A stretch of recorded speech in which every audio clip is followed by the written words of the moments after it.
Welcome to Planet Poetry. I'm Robin Houghton. We're midway through season 4 and Peter's currently dealing with a family bereavement, which means we're taking a few weeks out from the podcast schedule. So in the meantime, we thought you might like to hear again one of our guest interviews from season 1. It was 3 years ago that I spoke with Inua Ellams about his brilliant collection, The Actual. Just to warn you though, the titles of the poems pretty much all start with what I shall coyly call the F word. We'll be back with a new episode on Thursday the 21st of March when Peter will be speaking with Sean Hewitt. So here again, from March 2021, is Inua Ellams.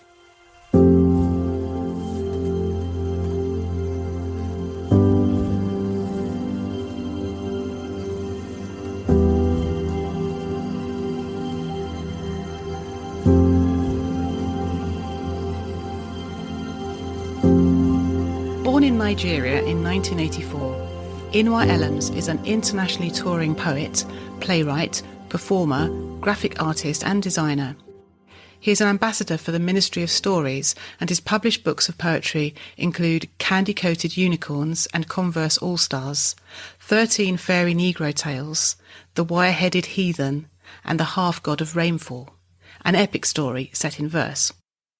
His first play, The 14th Tale, was awarded a Fringe First at the Edinburgh International Theatre Festival, and his fourth, Barbershop Chronicles, sold out 2 runs at England's National Theatre.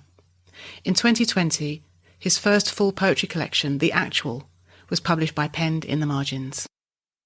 Inua Ellams, welcome to Planet Poetry. Thanks for having me. Thank you. I'm quite excited about this because I've read a number of the poems from your collection, The Actual, from Penned in the Margins, in various magazines over the last year or two. And so when I heard that it was coming out as a collection, I actually pre-ordered it. Oh, wow. I know, I rarely do that. So I hope you're feeling privileged there. I really am. I am. Thank you. And when it came, I wasn't disappointed. In fact, I was looking at your website at the range of work that you've done, and it seems amazing. This is your first full collection, but you've written plays and pamphlets, and you've done all kinds of work, haven't you? So yeah, I've done a fair few things and a fair few more things coming out, but this is my first full collection. I guess I didn't want to rush it.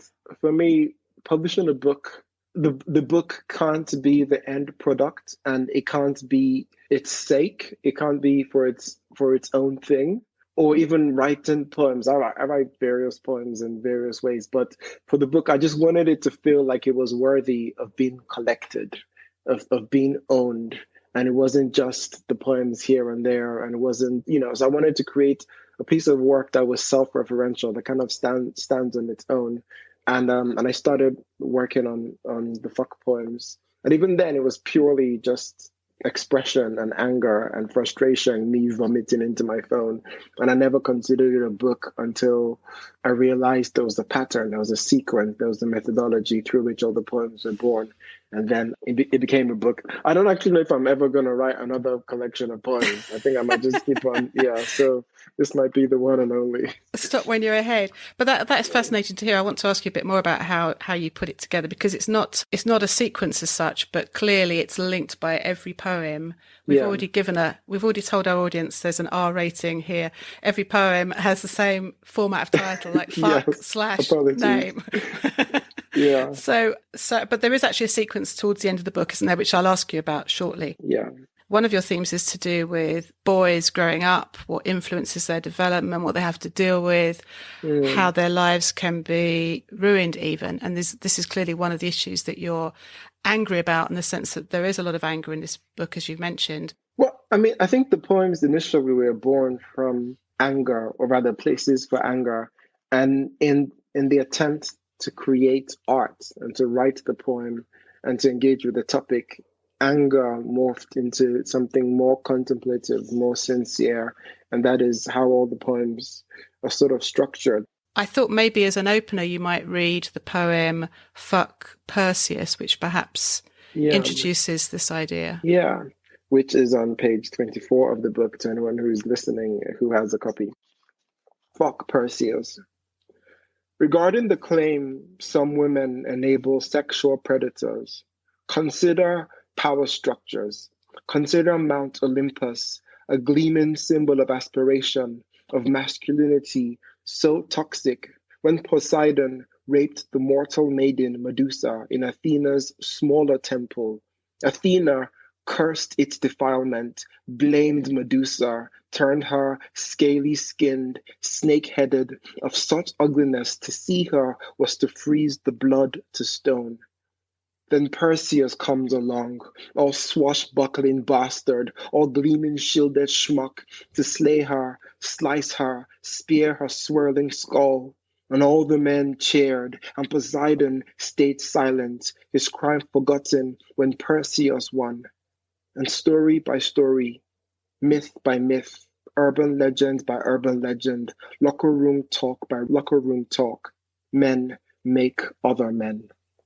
I love the way you have so much sound play and alliteration, that phrase, gleaming shielded schmuck.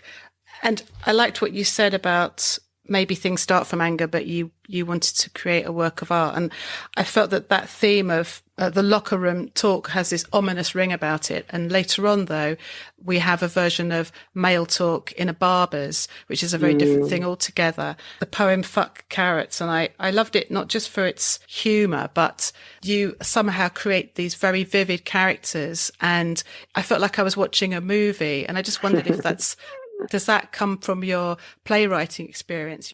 Yeah, definitely comes from the playwriting background, but also the screenwriting background, which is another of my disciplines. I'm working on television series and feature films at the moment. So understanding how to lead the viewer's eye through a room, how to create character and moments and presence out of nothing is really coming to the fore in my work right now. And trying to create that dance, that sense of community and that singularity of space in Fuck Carrots was really close to my intentions when I was writing that poem. Yeah.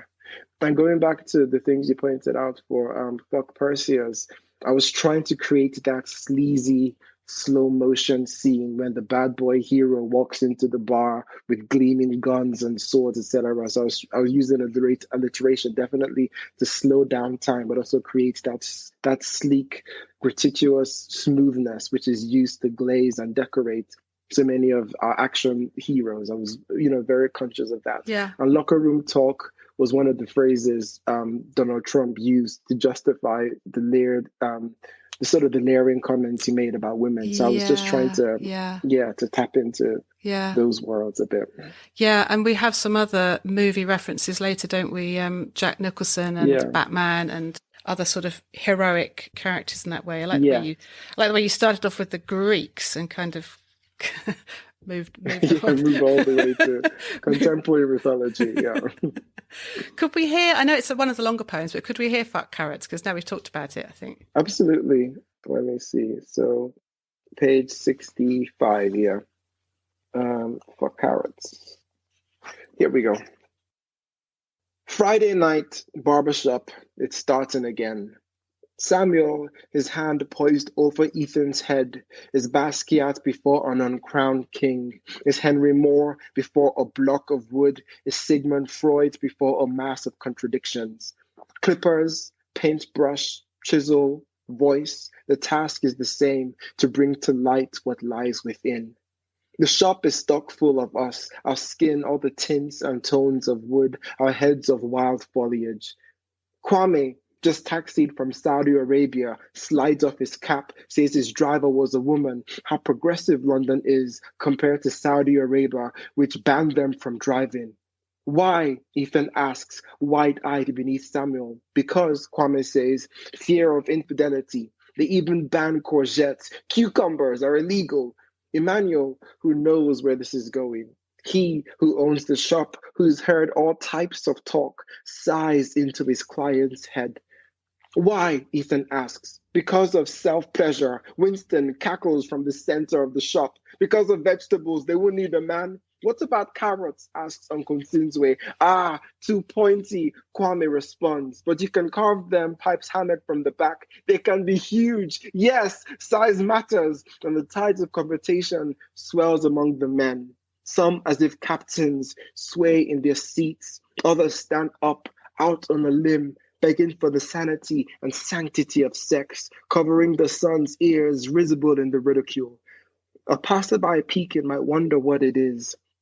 If something's in the water, some loosening opiate, a dark tonic, black juice we have drunk, what magic is this welding of loose-necked Pinocchios, gym freaks, thin-limbed immigrants, emigrants, fantastic fools, fathers, sons, rulers, and the ruled, loud in our laughter, silent in our suffering? What is this binding? What is set free? All I know is Ethan's cut is clean. Samuel released what lay within. His mask trimmed, the wood gleams, and though he's one of us, now he's crowned king. Superb. I love that one. The loose-necked Pinocchios. And this vision of the men, some as if captains swaying in their seats. You can just see the room all like kind of coming to life. Really, really nice. Yeah. Now the form of these poems, they're all, would you call them prose poems? I'm not sure. You said you wrote them, you spoke them into your phone. They don't actually have line breaks as such, do they? But they have these forward slashes, which almost signify line breaks, I guess. Was that the intention? Well, one of the things is the poems were typed into my phone when I was in the midst of the frenzy of my work, which is multifaceted, and I'm constantly spinning several plates. So when I was writing, I wanted to represent on the page what it felt like to be carrying all of these disparate ideas, trying to weave them. And they would just come out as torrents of words, which I then go back and edit. So I didn't want to use punctuation to try and slow down the process of reading the poems. I just wanted them to be on the page and to invite the reader to decode them. But the hints that I gave in how to read the poem were to use these forward slashes. And they occupy a multitude of spaces. There are commas, there are semicolons, there are full stops, there are line breaks, there are caesuras, there are breaths in the reading. And it's all of these things. And I just wanted the reader to imagine what it might have been like to be in my head and then to figure out the puzzle of the poems that way. So they don't have line breaks as per se, but they do have line breaks, if you know what I mean. No, I really got that. In fact, I think they were a long way from prose poems, and many of them felt to me almost like sonnets, because you definitely have this kind of turn quite often, like 2/3 of the way into the poem. Suddenly things do kind of go in another direction, and that's significant. I felt. There are 4 found poems in the book. You label them found poems, and they're rather like mini plays, and they always start with "so," and they always end with "Am I wrong?" without a question mark, which I like. And it's always a male speaker retelling a story. I mean, were these actually found? In what sense are they found? Were they conversations you overheard, or? They are found. So these were conversations or stories that I heard in barbershops. Oh, okay. Some of them appear in the play that I wrote a few years ago called Barbershop Chronicles, of which the poem "Fuck Carrot" is one of those scenes which never made it into the play, but I thought it'd work as a poem. So all of those found poems are some of those conversations from the play. And so these were stories that men told me or that I overheard. And because I didn't create them as such, I did find them. So I cleaned them up and edited them a little bit and added a little bit more musicality and structure to them. But essentially, I found these were gifted to me as a bystander in barbershops. But the thing is also, particularly in terms of West African attitudes towards storytelling and towards narratives, there's this belief that there is no single truth and there is no single owner of a narrative. When the griot or traveling storyteller performs or entertains the audience, they expect the audience to take the story from them and tell it amongst themselves if they don't do a good enough job holding their attention. So there's this fluency, this sense that no stories are fixed. So what I'm trying to do in asking, am I wrong, is to invite the reader into that space to disagree, to dispute the nature of the story or its ending. So it's also a sort of very Nigerian, West African specific oral tradition that I'm trying to riff on there. Oh, okay. And bringing the reader in. I really like that. Yeah. Something that we talked about on Planet Poetry, Peter and myself, recently was whether when you pick up a collection of poetry, whether one reads it from front to back as a sort of almost like you read a novel, or whether you dip in and out. We agreed that poets probably have put poems together in a certain order for a reason. Therefore, there is something to be said for reading in order. And as I did this through the actual, I noticed all kinds of links. Sometimes you group poems in little groups where one word like dust comes up in fuck camels, and then it's the title of the next poem. And was this deliberate detail in grouping some of the poems in this way? Yeah, I think 70 to 80% of the poems operate that way, where the title of the following poem exists as a word in the preceding poem. And it sort of started organically, where after writing maybe the first half of the book or the first third of the book, I began to see loose patterns. Then I'd structure them, then think of what poem could exist as a link, as a bridge between two poems. And then these themes would begin to come out, and I'd find spaces for poems and slot them in. So definitely the actual particularly, more so than, I don't know, some of my other pamphlets, I think definitely benefits from reading and looking out for the links between them. And even the opening poems, for instance, the very first poem is called Fuck Tupac. And the second poem is called Fuck Biggie too. And if you know a little bit about hip hop history, then both of them were rivals and were partially, or it is assumed they were involved in each other's death. And then the poem after that is called The Mandela Effect, which is a poem that looks at specifically at the deaths of Black men. And the poem after that is called Fuck Mandela. Now, the interesting thing is when I was looking for a poem to bridge Biggie to Mandela, I Google searched their names in the search bar and came across this thing called the Mandela Effect, which is what the poem goes on to explain, which are these phenomena called collective misremembering, where people assume things have happened that haven't happened yet.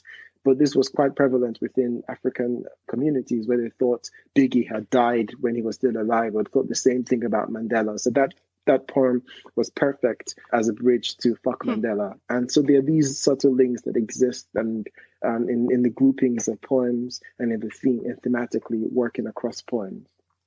There are some quite explosive poems in the book, I would say. Controversial, maybe.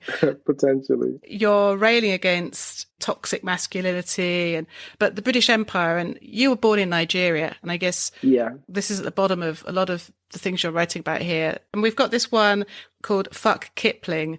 Now, you know, Kipling is the nation's favourite poet. Yeah. So, but I think we need to hear that one. Well, I was a huge fan of Kipling, and I still respect him in some ways as a writer, but Kipling came up with the phrase, the white man's burden, which is to say that in various ways, he legitimized the very idea of white supremacy and of white savior complex, which underpins the various ways in which we here in the West, in America, right across Europe, report on countries in sub-Saharan Africa and in India, et cetera. And that has created a lasting legacy in terms of racism, how it still plays out, across the world. That was what hurt me the most, because I loved Kipling's poem, If, for instance. When I read it as a kid, I wanted to grow up to be the kind of man Kipling described. Yeah. But in learning about Kipling and his history, I realized that Kipling would not have seen me as a man in his time. I would have been, as he described, half devil, half child. So I would always have been beneath him. Therefore, I'm not the audience for his work. And he was very clear about that. So I think that gave birth to this poem called Fuck Kipling. It's on page 30, I believe. Fuck Kipling. If I'd been there when he wrote The White Man's Burden, if I'd seen the half-devil, half-child line form in him, if in reaching for his neck I tipped his inkwell, if gallons spilled like black blood across the middle passage, if we fell into it and washed up back on Gold Coast shores, I would spur him inland at gunpoint, find a village in which it's practiced, force Kipling to watch the punishment unfold, where, forsaking execution or confinement, after wrongdoings, the guilty is stood in a large circle before every man, woman, and child who recounts tales of the guilty's good deeds and kindness. 2 days this lasts before the circle is broken to celebration and the accused welcomed back to the tribe. Then I'll lean in to whisper in Kipling's ear before flicking the eager trigger. Such kindness is what we devil child do, and our shit is too good for you. There's something the poem is also riffing on, which is on correctional facilities, how a disproportionate amount of Black people are imprisoned, and how a lot of the time these are capitalist expressions and they make money for huge conglomerate companies here in the UK and particularly in America. These correctional facilities sometimes create more problems for those who leave the facilities. And there are lots of documentaries that goes into various ways, the mental health repercussions, the fact that a lot of things aren't actually available for inmates to better themselves. And yet prisons are seen as great ways of helping members of our communities, the working class communities who fall into bad habits and then, they come out worse. Whereas in pre-colonial Africa, for instance, we didn't have prisons. If people committed crimes, we'd find ways for them to atone for their crimes and welcome back into the community, and then we'd heal together. And despite, these traditions that existed for such a long time, Kipling still viewed us as half devil, having really murky, devilish intentions, and being half child, meaning that we didn't have the brain power to compute these really complex ideas of society and how to look after, So those are the things I'm just poking a stick at and trying to undermine in this tongue-in-cheek fantasy of killing Kipling. But what a powerful way to do it. I mean, I had no idea about what you just talked about there. Someone did something wrong. There was ways of getting them to atone and healing together. One doesn't hear stories like that. Yeah. The thing is, I wasn't even completely aware of this until years ago. An ex-girlfriend who remains one of the wisest persons I've ever met. She told me that if someone commits a crime, it is as much the fault of the community as it is the person. And I was just too young to understand the concept. But when the Bible says be your brother's keeper, it's written on the same thing. You have to look after each other. And if someone is compelled to commit a crime, it's usually out of incredible poverty. And that is because they're hungry. Therefore, we should look after the needs, the things that drive them to crime, as opposed to punish the criminal. The sequence at the end, you've got this 6-poem sequence called Fuck Empire, and that was commissioned, wasn't it? What was the story behind that? It was a 7-part poem, and it was commissioned by the Manchester Literature Festival and the Museum of Manchester, who are in possession of various things, various items which were claimed by the British government during its colonial period. And one of these was a ceremonial tusk stolen from the city of Benin City. Now, at the time when I was asked to respond to the tusk, I had very strong emotional responses because Benin City is my ancestral home. The artist and the organizer of the festival who asked me to do this didn't know that when they reached out to me. They just said, would you like to write a response? Yeah, they had no clue. Oh, goodness. And they said, what do you think? And I said, I have very strong emotions about this, by the way. And if I'm to do this, I will write whatever the hell I want. And they told me, we'd actually want you to do so. Now, Museum of Manchester is one of those very few institutions in the country who are willing to engage with Britain's colonial legacy and are actively trying to return things that were stolen by the colonial government. But currently, it is against British law to return stolen artifacts. So all we can do is write about these things and try and draw attention to them. Now, curiously enough, today is the last day of the punitive expedition, which destroyed Benin City in 1867. And at the time, the entire wall surrounding Benin City and remains to date the longest handmade monument ever in the history of humanity. It took something like 500 years to build a cross-generational wall built with mud and sand, etc., which the British government completely destroyed in 2 weeks. And the sequence of poems just hopes to draw attention to the human rights abuses and the things that were looted. Many of those items exist at the British Museum right now. and many are in private collections scattered across Europe and America. It does seem to be an endemic issue, doesn't it? I mean, we've all heard of the Elgin marbles for decades now, Yeah. arguments about those, but I think we've heard less about what's come from the further reaches of the empire, if you like. But, you know, those poems it's a powerful sequence, and it's a bit like the Kipling poem, I would say.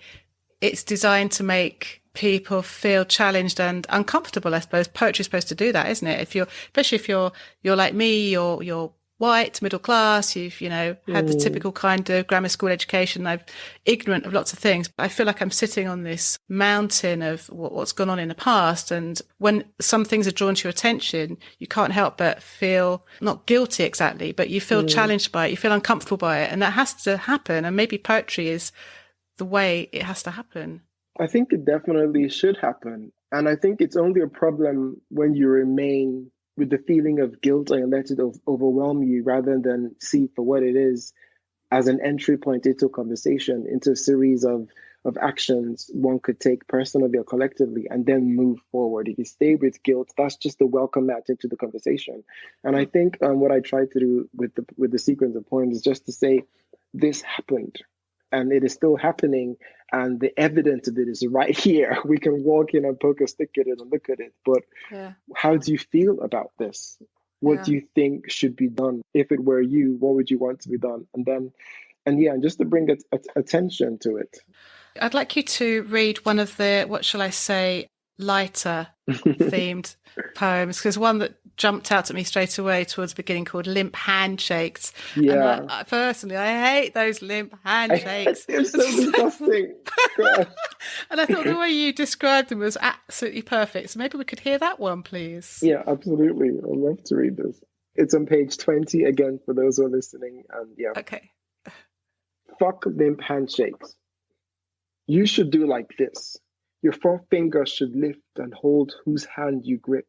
You are saying, I got you, your gut, as your thumb completes the lock. You push down as if leaving your thumbprint, as if gifting its tiny terrain of hills and valleys, yourself's singular geography, your soul's surface code for this occasion of meeting. You wait until you feel a response, then lift your eyes to find its accompanying gaze. You hold, you squeeze tighter. Again, you give of your land, give of your fiber. You're saying, remember me as I will you. All through childhood, you practice before a mirror, diligently imagining a truce in civil war, a father reconciling an estranged son, two media moguls merging your worlds. You bring such weight to first handshakes, only to reach out now, and what grasps you back is weak as cooked noodle, limp as warm slug, frail as stale celery. What the actual fuck? I couldn't put it better myself, that's for sure. I love that. The limp, the celery, the slug. Oh my God. This is where the book gets its title, The Actual Fuck. Speaking of which, I love that the cover has been very cleverly designed where it's got about 10,000 instances of the word fuck that's been very cleverly kind of crossed out in tasteful gold. Yeah. I mean, obviously the crossings out has other connotations. Exactly, to do with censorship, etc. But also, the gold is a riff on various things. For instance, West Africa was known as the Gold Coast shores because during the colonial period and the slavery period, Black people were referred to as Black gold, and also gold was mined in this area. So it's a riff on all of that in attempts of censorship and deletion from history. But it just looks really good. It looks really good, doesn't it? And in fact, the end papers also are fantastic. It's my intention to illustrate all the poems as such. So that's the end papers. The first one is a riff on the very first poem, Fuck Tupac. And there's Tupac you see there, and there are little references to the images conjured in the poem. Everyone would like to hear one more poem, I think. And there's this sense in some of the poems where I feel almost intoxicated by you pile on these dreamlike sentences and the wordplay. It's extremely rich. And I think a really nice one to finish might be the last poem in the book, which is actually Fuck You. Yeah. It would be lovely if you would read us that. I'd be happy to. This is yeah, one of the most cerebral but also fun poems to read and to write. This is it. Fuck you. My love, I promised, should you ever say you are not a body that has a soul, but a soul that has a body, and that body is within the soul, I'd respond, fuck you, and fuck out of here with that new age shit.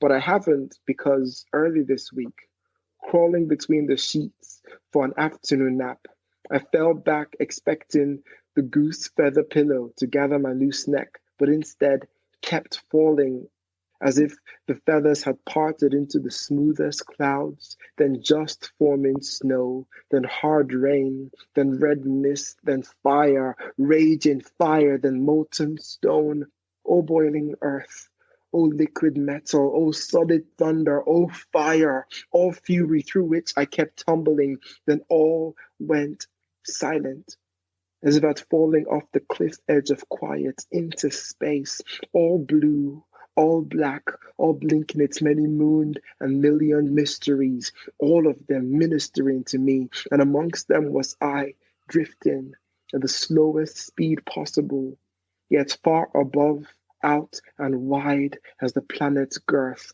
all expanding, all still, all me, still there in that bed, moon wrecked between its sheets, gasping and grasping at it.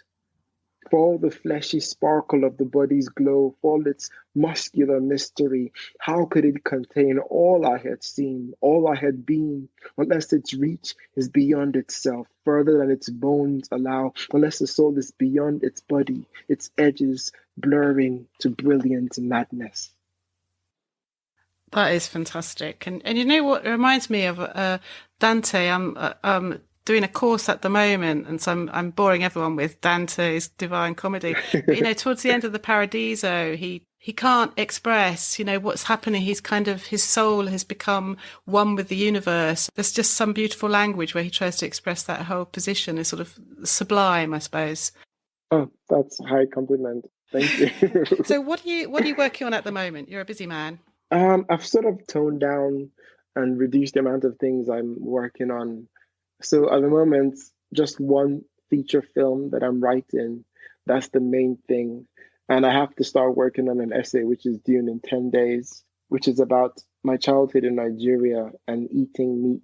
And that's it. It's called A Brief History of Suya, which is a dish that the northern Nigerians, my father's mother's people, would make.